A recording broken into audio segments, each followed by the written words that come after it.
welcome to stampingelegance.com. My name's Jan Radu. So happy to have you here today. I'm showing you a fun fold that I shared on my social media a few weeks ago, and I did call it a one sheet top locking fun fold. Bit of a mouthful, but this just refers to the fact that this sliding mechanism here, this slides down and pops open the flap. We can open the fun fold up, and this is the perfect design to gift money if you're gifting some money as a present, or putting a gift card in there, or just a really nice hidden handwritten note.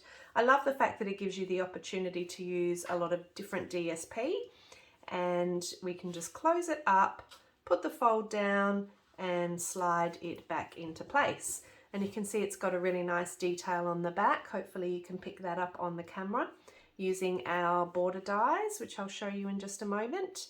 And you can really decorate this however you like. I've made a Christmas card today, and also just pointing out these directional arrows, which is what's going to help your card recipient know what to do with the card when they receive it. So again, I'll just show you that one slides down. We're opening up the top and opening up the card that way. So they can display the card like that possibly, or just keep it as a lovely keepsake. So how did this one come together? Now the card base is from one sheet of A4 cardstock. I do have a few ideas which I'll put in the description of this video of how to adapt it to US card sizes. So have a look for that if you're interested in looking at it in inches. It won't be exact, I won't give you all the measurements, but I'll just give you an idea of how you can adapt that. So let's get started. The card we're actually making today is going to be a slightly different colour variation. I'm going to use Soft Succulent as my base. So I'll bring in the Stampin' Up paper trimmer. Now the reason this trimmer is so perfect for this is that we have the cutting blade and we also have the scoring blade, and that's what makes this a much easier endeavour. So I have my A4 piece of Soft Succulent cardstock, and I am going to first of all score that directly in half. So I'm going to put that at 14.85. using my scoring blade, and then I'm going to turn my cardstock around and I'm going to score at 5.25.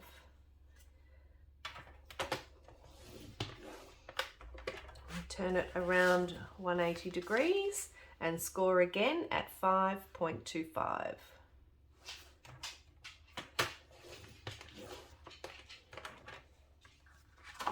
Okay, so that's the scoring done. Now what we need to do,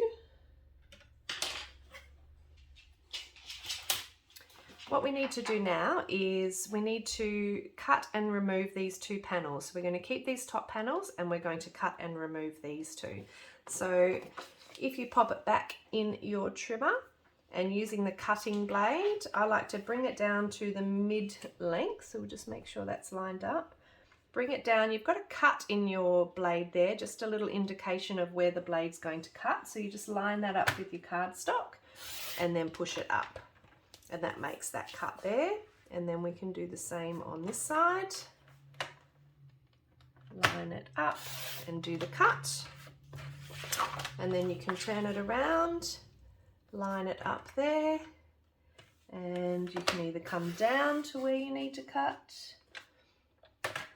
or you can lift the blade, put it down and bring it through there. So now what we end up with is the base of our card, and we have these two pieces here left. One of them you can discard, we don't actually need for this card.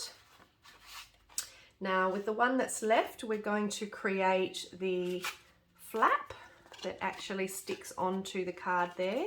So we just want to cut this piece to the same width as our card, which is 10.5. So I'm going to pop that in at 10.5, and this piece can now be discarded. Now you could always pop that one on just as it is, but I've decided to make it a little fancier using the basic borders dies. So if that's as simple as bringing the basic borders dies, make your selection of what border you want, and we're just going to run that through our die cutting machine, lining up the die right towards the edge there. You can use a piece of painter's tape, something like this one, just to secure it down before you run it through. And then once you've run it through, you will repeat it on the other side like that through your die cutting machine, and you'll end up with something that looks like this one. So now all we need to do is put the score line in, so to enable us to fold it. So if we bring the trimmer back in, and I'm going to line the edge of my decorative edge up to 1.5 on the right side of the trimmer, and I'm going to make sure I'm using the right blade. So if you pop that down, and then you bring your scoring blade up, and you're just going to make a score line there, and that is going to enable us to fold it over at the top of our card. So let's just burnish those score lines. So that creates our lovely flap for the top of our card. Just lock that one in so we can see what we're doing here. And then with this one here, I am just going to burnish my score lines there, and on that side, and that one there. So as you can see, the actual design of the card has come together really quite quickly. Just in case these flaps might end up being a little bit too long, like I have obviously when I've trimmed it there, left a little bit too much. So I'm just going to take my scissors, or you could put it back in your trimmer, and just take the smallest amount off there. You can do the same on that side. If you cut directly on the fold line, you wouldn't have that problem.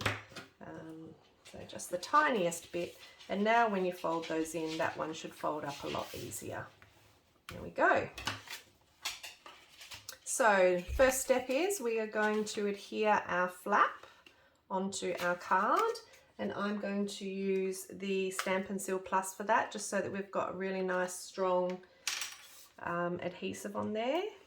So if I just get that started, and I'll just do a nice row along there. If you've got time to let it dry, you could use Tombow. And because we've got a decorative edge, if you've got any little bits that are hanging over, just tuck those under there. And then it's just a matter of lining that up on either side.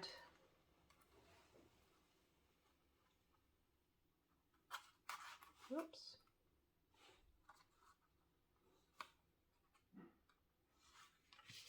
And pressing that down. So again, we can work our mechanics, and that gives us the basis of the card. So now we need to work on putting our pattern paper on, and also doing our die cutting for this locking mechanism. So I'm going to start by putting on my base piece of DSP. So I'm going to bring in all of those pieces now. I have pre-cut them just to make it a little bit faster.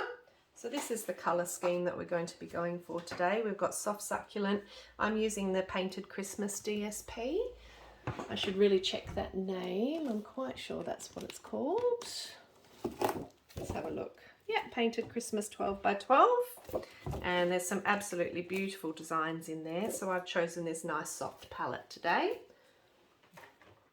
So this piece here is cut at 10 by 14.3, and that gives us our card front. So I'm going to go ahead and put that one down.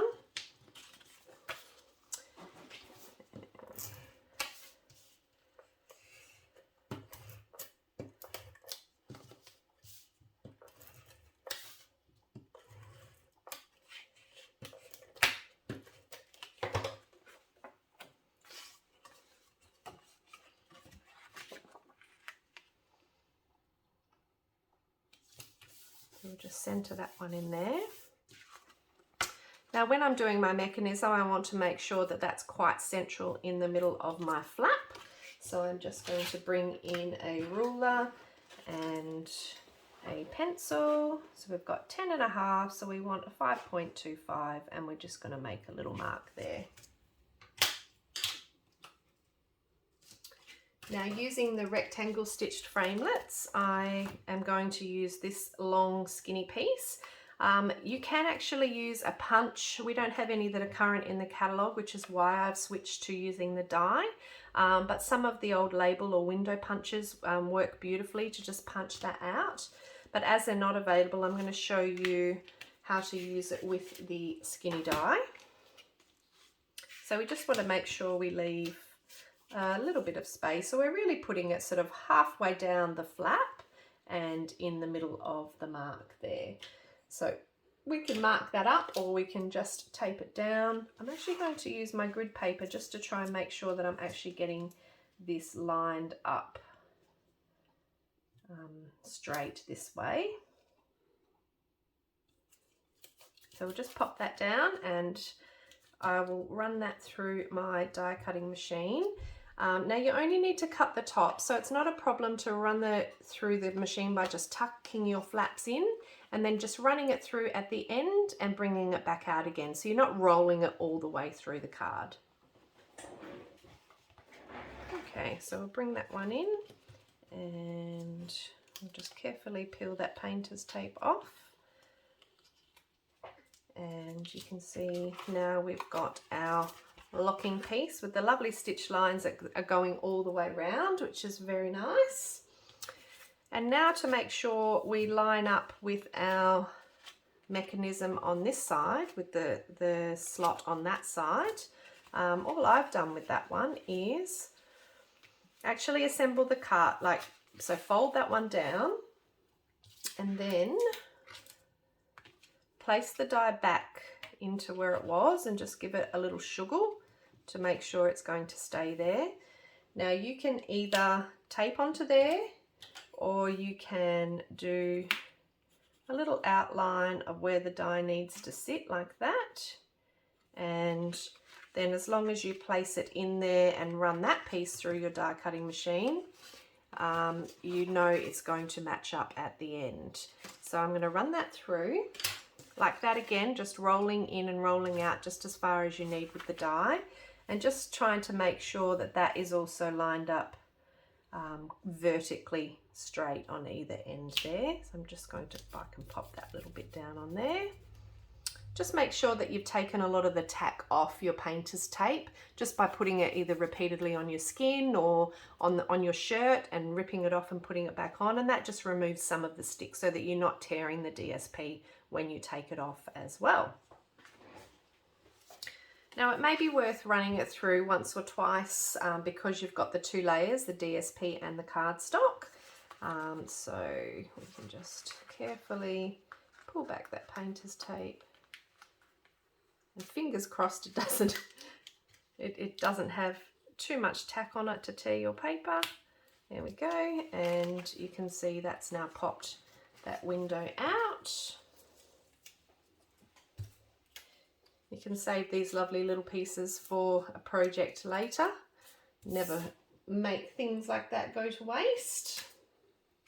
And I'll just bring in my eraser, and you can rub out any of those pencil lines that you use to line up your die. And then when we fold those down together, you see you've got a really nice even match up there. So the next step we're going to do is we are going to create this sliding lock. And to do that, we need both sides of the lock. So we're going to, on the outside, I'm going to go for the contrasting DSP, and on the inside, I'm going to use that beautiful DSP there. Now you could probably just do a plain circle. You could see on this one I've done just a plain circle and then a contrasting DSP, but I decided this time to just cut a couple of the scalloped circles. So these circles are from our layering circles dies, and I have used the largest scalloped circle and then the coordinating largest plain circle. So that's the two sizes that I've used there. So let's start off by actually just sticking the DSP down to both of our circles. Just use a little bit of Tombow for this one.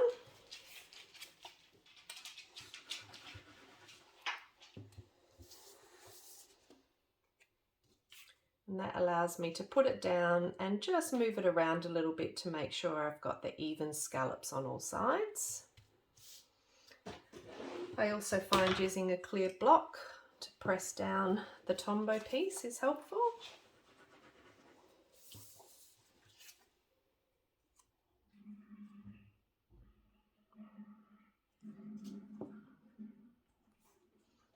Press down that one as well.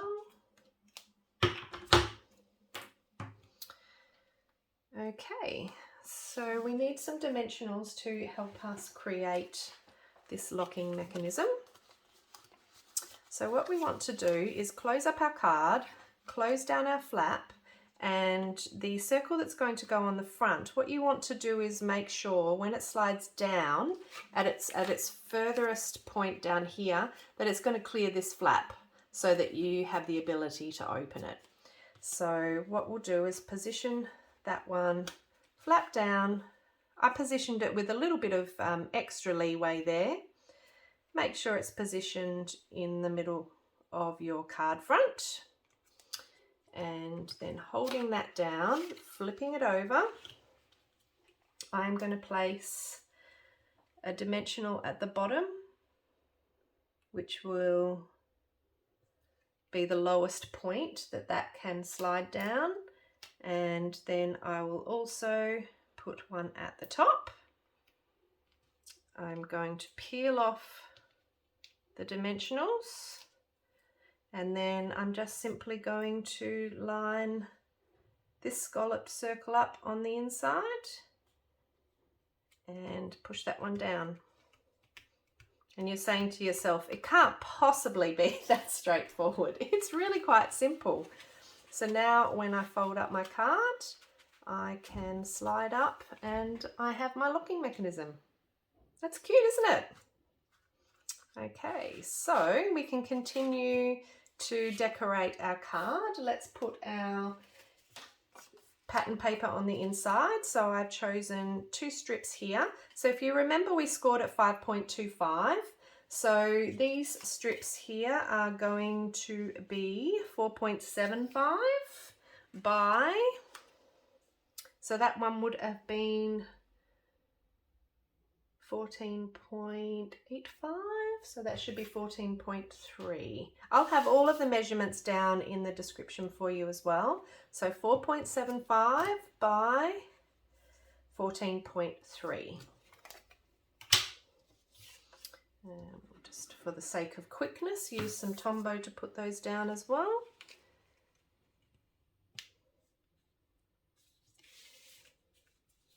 Isn't that just the most beautiful pattern?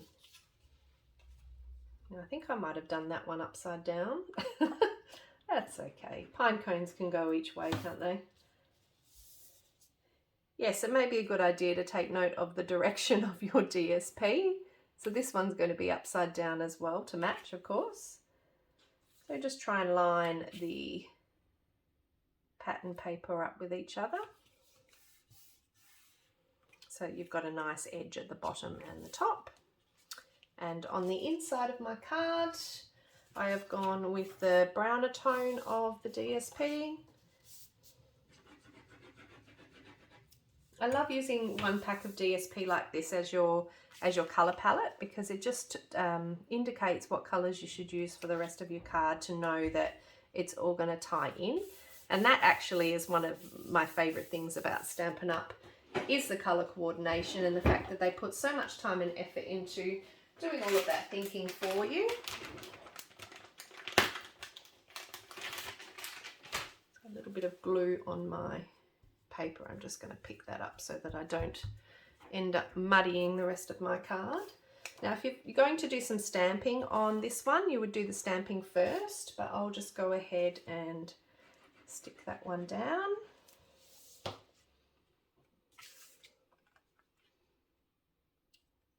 So this one's just 1/2 centimetre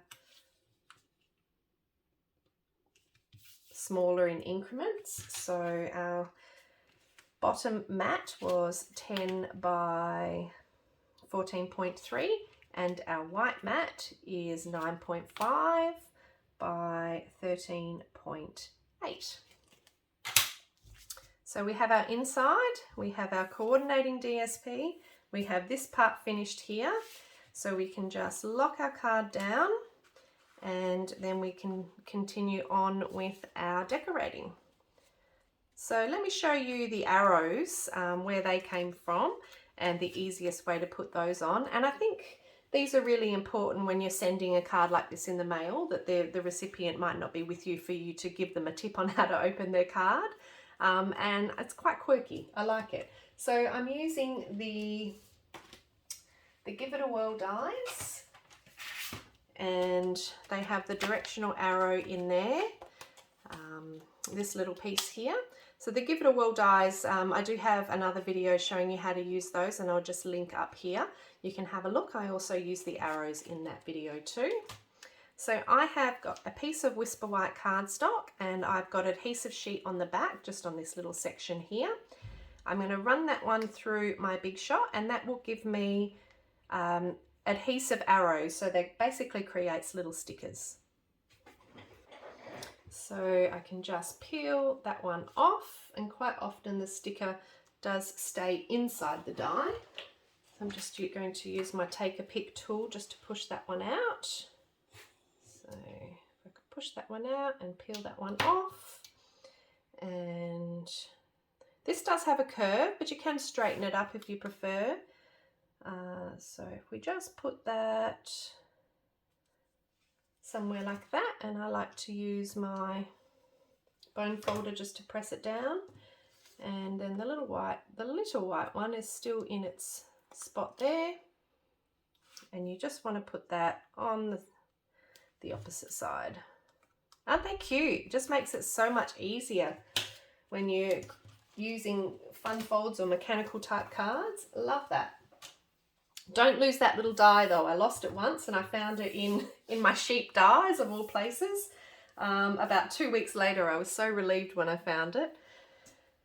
Okay, so let's just go ahead and decorate the front of the card now. I'm keeping it quite simple. So I have a label that I've cut from our Tasteful Labels dies. If you haven't seen this set yet, oh, this is so useful. You can see I put them on a magnetic sheet. They're stacking dies rather than nesting, so they're all different shapes and sizes, but they do work beautifully together. But I just find whatever project I've been doing, it's just so easy to grab one of these. So I'm using this particular die here, and I have a whole packet of them all pre-cut on white, so I can just pull it out and use it as I need to. And my sentiment is from the Best Year stamp set, and I'm using the Warm Wishes for a Happy Christmas, just like I did on my first card here. So I'll go ahead and stamp that one down.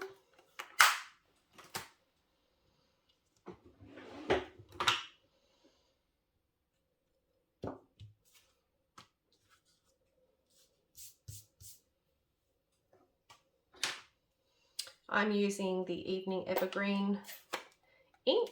Now I could have used the Soft Succulent, but I thought I would pick out the much darker tones of the Evening Evergreen in these sprays of foliage here.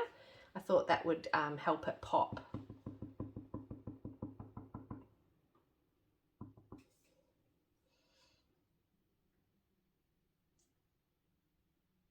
I'm hoping this stamps straight. Beautiful, lovely crisp stamping. Love our red rubber cling. So that one I'm going to pop up in the middle, but before I do that, I'm just going to lay some of our foliage. Now I'm using the gold foliage from the Expressions in Ink ephemera pack. So this pack comes like this with a whole bunch of gorgeous delicate sheets and some little adhesive embellishments as well. I just use one of our stamp cases that you can buy separately. And I've cut the sticker off the packet that it came in and just used my Stampin' Seal Plus to pop that down on the case, and I just find that's a really nice way to store my embellishments.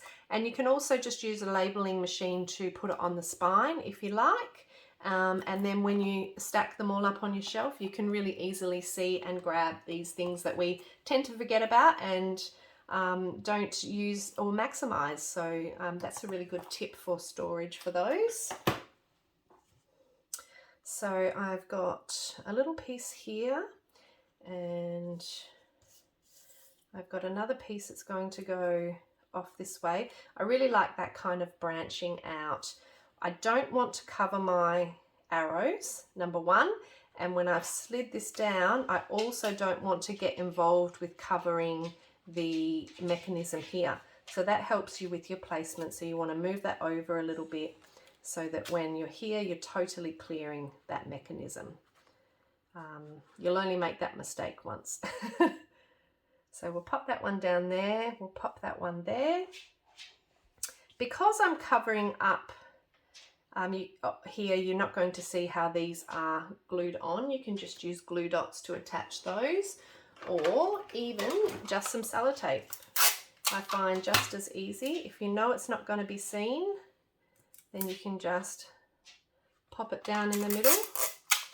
Glue dots work as well, but I just find sometimes this is the easiest thing to grab. So when you pop it there, no one's ever going to know there's sellotape in there. We've got another little sprig here as well, which I think we could probably, some of my hair's on there, put somewhere like that. So we'll just pop that one in as well. Does anyone else use sellotape in their crafting? So I'm going to pop this one up on dimensionals.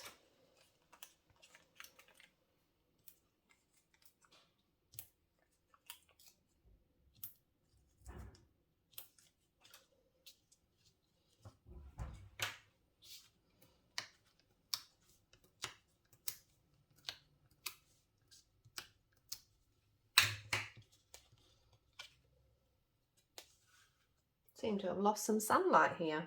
It's been a beautiful morning so far. So I'm just going to place that in the middle. So that's coming together nicely. And I pre-embossed a whole bunch of these gorgeous little flowers in our gold embossing powder. And the flowers are from the artistically inked stamp set and coordinating dies. And I love the little patch because you can stamp them all together. So you stamp once, die cut once, and you've got 3 flowers. So I just did a whole bunch of them, and I've just been adding them to projects over the last few weeks. Now I do have another project that I created using this template, or similar with a slight different variation. So just hang on to the end of the video and I'll show you that one. So I'm just going to use these little ones to embellish my card. We'll just go for a bit of a, they don't all have to be on the center, they can also be over on the other side. I think we'll just, almost using these little flowers like sequins. We'll pop that one there. And pop that little one up there.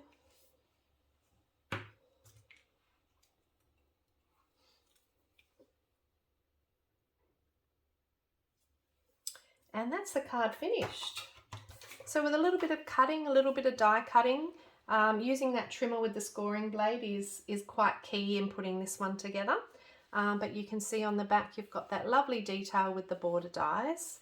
And then when you slide this one down, you open it up, you've got all this beautiful DSP going on and a hidden message in there. And like I said, you could put, you know, a very little flat gift card or some money. I know a lot of people put money in a card, and you know, when you open the card and it all falls out, at least this way it's nice, kept nice and securely inside.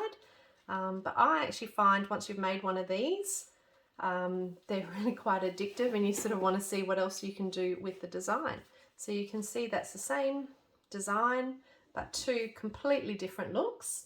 Now let me bring another card in that I made as well. This one's a happy birthday one.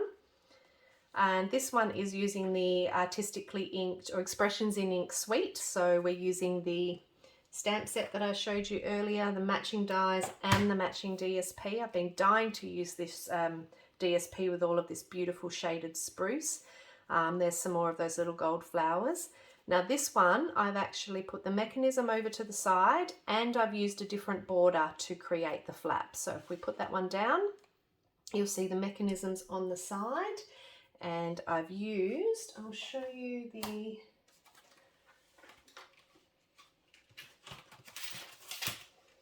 oops. So the border I used for this one is just this one here, and I've just angled it off rather than keeping it straight. I think my next one's going to be using the rounded border. I think that could be really cute, or even the cloud border would be quite sweet. So when you open that one up, you've got this lovely gold DSP, which I'm almost out of. I've got a little bit of stamping inside, and as you can see, you've got the little mechanism on the side there. Now, with all of these, I think it's important to be able to fit them in an envelope. So I did test them out. So this one here, I did test out that that mechanism would fit in an envelope. And this one is just your standard card size, so this 100% fits in an envelope. So I really hope you enjoyed that tutorial today. I'd love you to subscribe and hit the notification bell for any future videos that I bring to you. And if there's something that you would like me to feature in a video, leave me a comment. I'd absolutely love to hear from you. Thanks very much. Have a great day.